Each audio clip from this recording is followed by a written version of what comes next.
Hey there, this is Buck Marjo. You're in your first intermediate painting class. I'm here in the teepee. Nice place to do a little recording for my first class, I thought. I was really excited to start this class because I wanted to cover some tips and tricks that helped me as a painter, and also throw in a native twist to it, if you will. First, I wanted to kind of, and you probably are all better painters, than I am, if there's even a way to judge creativity.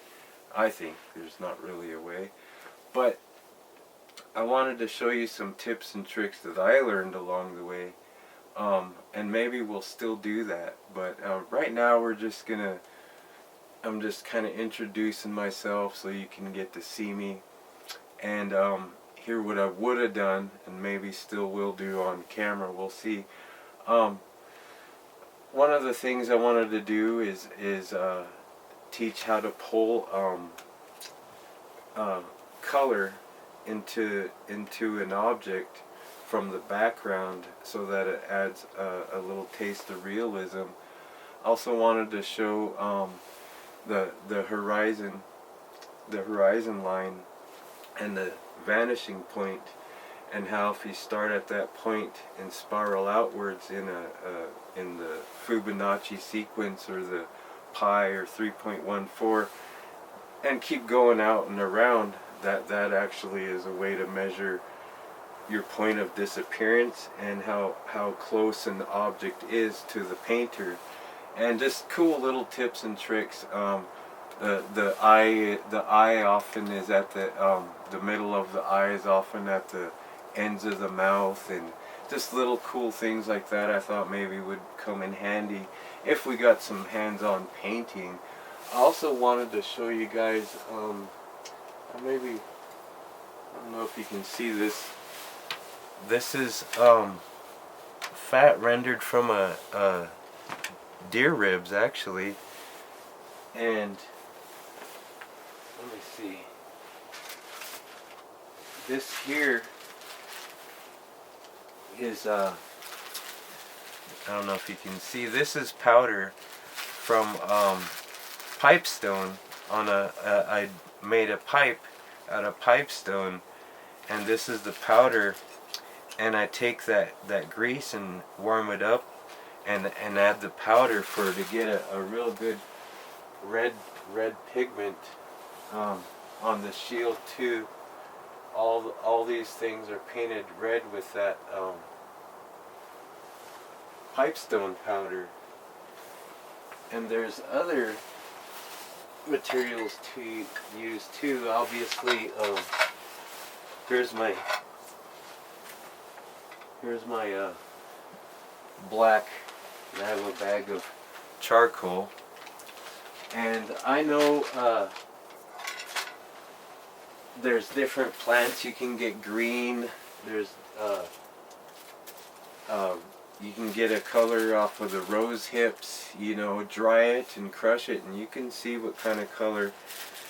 I get my kind of blue-gray color from a different kind of rock. I'm almost out. I was gonna do some accents, but I need to make more. This is this is rose petals that I can grind up and add with the fat. I don't know if you can see in there. Get a real nice color out of that. Just dry it and squish it up, and you could use probably use anything clear, coconut oil, Crisco, any kind of lard type oil like that at room temperature is still pasty. If it's liquid at room temperature, like butter, olive oil, and all that stuff, don't use it. It'll probably rot. There's lots of things that can go wrong.